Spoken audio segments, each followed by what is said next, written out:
everyone has their own reasons for traveling.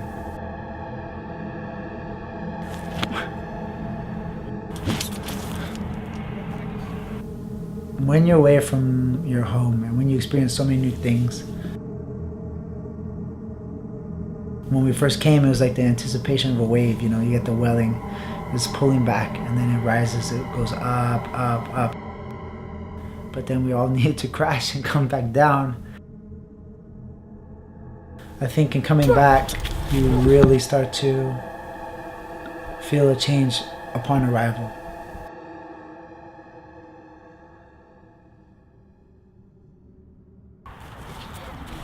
There's a saying that goes, when you leave your hometown to do traveling and return back, it's never the same again. It's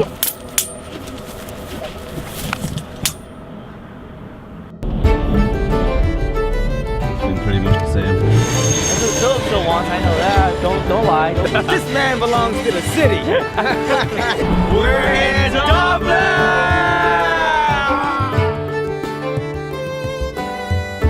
The team is walking through Tettlebach, looking at all the different ancient pubs of Ireland. It's the most famous street for partying and drinking in Ireland. As you can see right now, it's pretty calm because it is about 10 a.m. in the morning.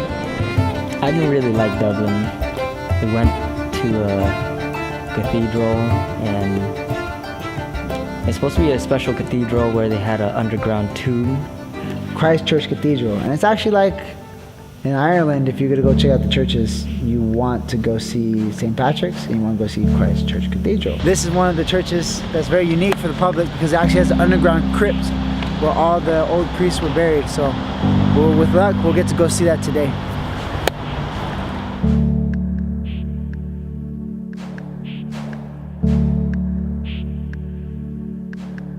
We had to pay entry fee, which was kind of funny, like to get just into the church. There's some places they're doing now, and you know, they gotta make their money, I understand, but I mean, we're in line to pay, and there's an old lady in front of us, and she goes, I have to pay to get in the church? I just want to pay respect. Why do I have to pay to get in the church? And I go, I'm sorry, ma'am, but this is how the church operates. And she just straight up left, and I was like, huh? But anyways, we went downstairs to the crypt, where they keep a lot of like religious treasures and everything. When I went there, they had a cafe in that underground tomb. It was very like commercial. A full-on cafe, like a bistro-looking cafe. Like they had pies, they had a gift shop, they had Wi-Fi down there. They had like pictures of U2 and like the Black Eyed Peas and like just different celebrities down there. And this is like where they buried the priests. Like they buried the ancient leaders of Christianity and Catholicism. You're supposed to go to a church to be religious, to pray, and to find a connection with God. And this is the crypt of people who dedicated their whole lives to the religion. I was just questioning like if this had any more sentimental value, or was it just kind of like a commercial area, just a physical place now that represented something but no longer is something meaningful.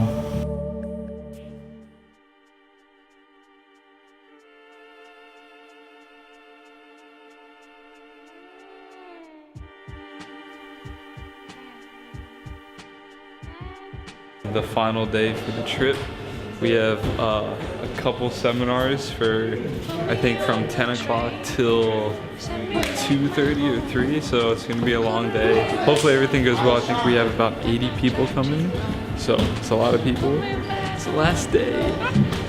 It's the last day teaching in Ireland. At Mr. Malloy's school, you know, they're pretty joyful. Like they wanted to learn and they learned fast. They were like ready to go. They were so receptive and just on it.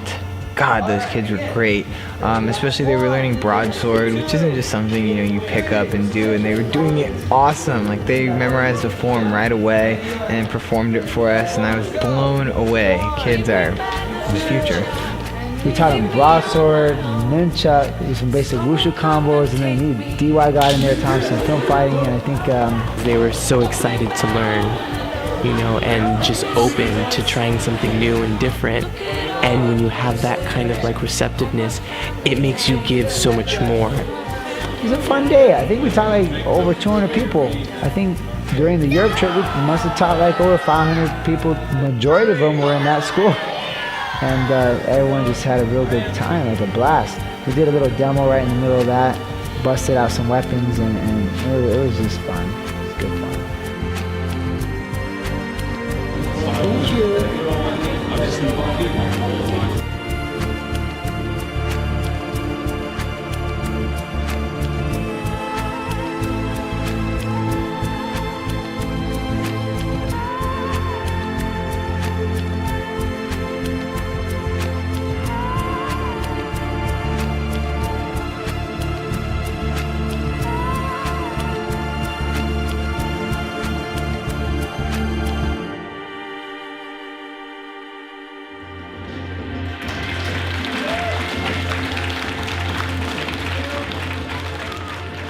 Put me on the train. Send me back to my home.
I feel a little bit nostalgic.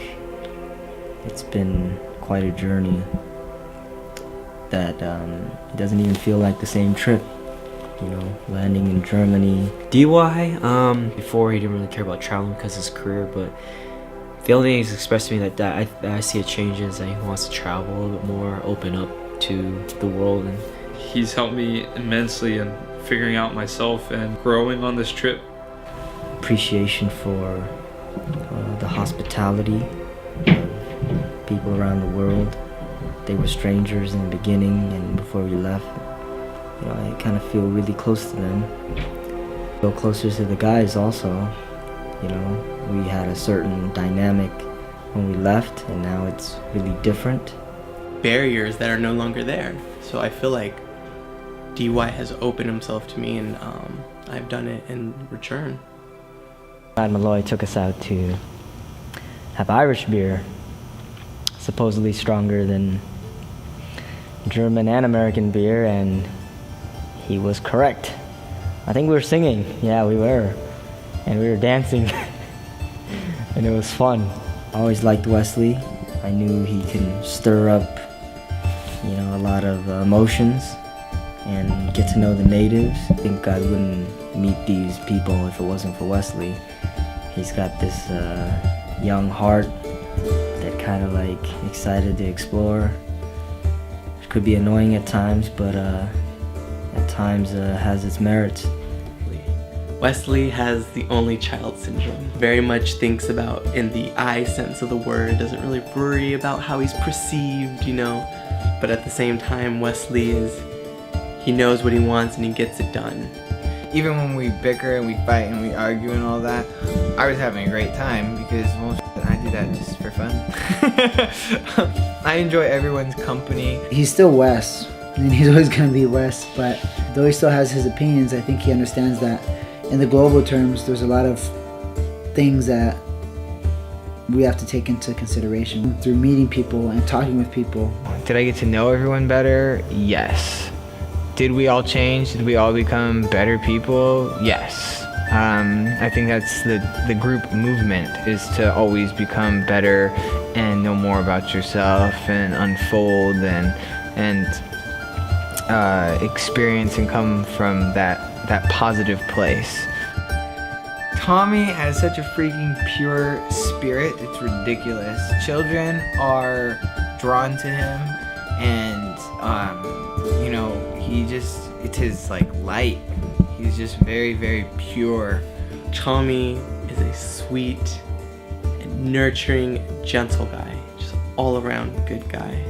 The people, the kids especially, are very cute, very fun, very interactive, and it was great to actually, you know, interact with them and how they taught me a little bit more about myself, and you know, basically the mentality of like, you know, not holding everything else accountable to myself, but letting it go more. So that's the one thing I would probably work on the most. Surprisingly, I think Tommy has changed the most on the trip. Tommy started pretty introverted. He let out outbursts of his character, but towards the end, he really started to become a natural person. He really started to connect with his inner Tommy and relate, discuss, be boisterous, and not be too afraid to let out his opinion. And you know, honestly, I really would like to move out to Europe, especially like Germany. Like I said, people out there, the daily life, the current policies I have for the green movement and stuff like that. I think that's really influential to me. Sebastian is always very interesting. Sebastian met a lot of people, and he had his roller coaster up and down moments. He was emo one day, then he was very energetic, then he's very flamboyant, then he's very serious. And all my projections and all the things that annoy me about people, those are the areas where I can grow, you know, because the world's not supposed to operate according to my definition. I'm just supposed to understand the world. I see a lot of changes in him. He feels a lot more free. I think it was talking about, and you know, it doesn't really matter what you do, you know, as you're happy, but it really matters is if you're complete or not, if you're whole, if you lived a life that was worth living to you. Sebastian really loves to reflect. I think his reflections have led him to a positive way, and I think we spoke together, and he's looking to travel more in the future. I don't completely understand the impact of this trip yet.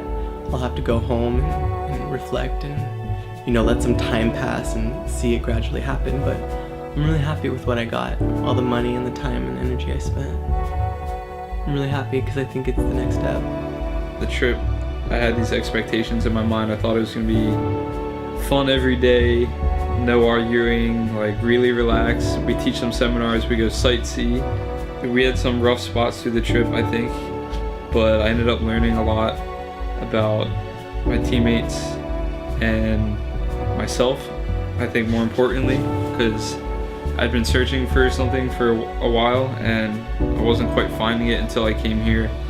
And I'm not sure if it's not really being away from home that made me kind of have this realization, but I think it was just the circumstances and who I was with. Mark is definitely the little brother struggling to not be the little brother. 17 days with the same people, waking up, eating together, training together, teaching together, you know, exploring together. I mean, it's fun, don't get me wrong, like I love these guys, but it can get exhausting. You don't, you know, too much of a good thing isn't a good thing, so. And then Mark, the little baby brother of the group, he's finding his way. He still has a few little mind issues and all that, but he's got a good heart and he's talented, and as far as I'm concerned, he doesn't have the Kung Fu Hero name behind him, because I guess we don't just give that out for free, but he's a Kung Fu Hero to me. Mark, he's kind of an enigma to me sometimes, but I think towards the end he he really started to mesh well, and I was really pleased how he taught. When Mark teaches, it's really hands-on. The people are really receptive because he knows how to describe the art. And though he's been doing it for a short time, he definitely has a passion for what he does. It kind of like made a switch go off, and now I like know my direction. I know what I want to do, and it's weird because it was literally like black and white. Like if they hadn't said what they said tonight, and if I hadn't come on this trip, I really would have no idea what I'd be doing back home. And every single one, Tommy, Wes, Sebastian, DY, Philip, it's like they've all been pushing me in a certain direction, and it's kind of like finally hitting, and I like just can't thank them enough. None of us would be here if Phil hadn't have, made this trip possible. Someone has to step up and take charge, and he did a great job of actually stepping up and taking charge. And it's not fun to always be in that position, but someone's got to step up to the plate, and he did. And he kept us all together and on track and making the seminars and all that, and he still let us have fun, and he managed to have fun too. So not everyone can do that. Something that should be taken advantage of by anybody who has the means and has the chance to go overseas and study, because in leaving your understandings behind means that you're going to change dramatically in the future, because you're going to let go of what's around you, you're going to let go of what you know. I personally feel like this was definitely a learning experience for me, because I kind of had to lead them into something that took me a while to accomplish. Like it took me a lot of years to just be able to go travel or do a seminar. And then whenever you introduce a new dynamic, whether it's to a person or two people, there's always that fear of what's gonna happen. Just like chemistry, it's like you're adding two different things together. You have to see, because there's always gonna be a reaction. And I think the reaction of the people were quite well.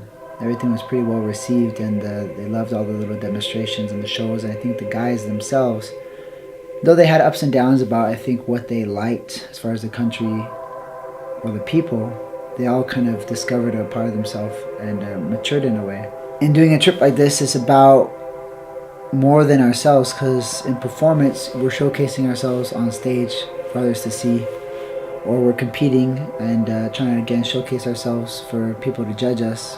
But in this case, the trip was about cadence and catering. We had to cater to those who came to the seminar, and also open our mind to the idea that there are different cultures and different types of people in different parts of the world. Some people are looking for divinity, some people are looking for happiness. I honestly don't know what I'm looking for. I just travel. I just try to meet people and get new experiences in the hopes of change. But change for what? I don't know. If you're teaching a student, you have to have patience for them to make the change. And whether you want to change yourself, you have to first accept it, identify it and accept it. But then you have to also initiate that change. So I think although Europe just happened now and a lot of stuff was learned, I think that the effects and the ripples are to keep moving and traveling and not fade out and not be seen until much later in our lives.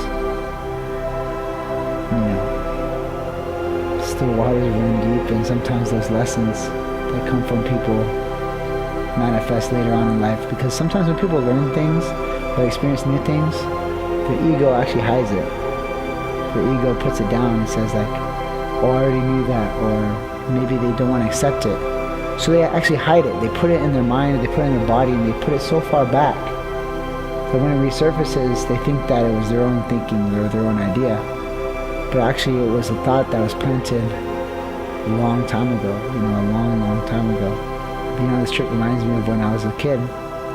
My parents, they gave me a lot of knowledge. They told me a lot of things, but I didn't believe it, or I wasn't ready to listen. And the change didn't happen until years later. And to me it's funny like that, because sometimes you listen to mentors like Henny or like You know, people like Stefan Leone and Steve Christian, all those guys. You hear all this information, sometimes it's too much to absorb at one time, and you're unsure. You know, what does this mean to me? How's it going to change me? And then, later on, you'll know.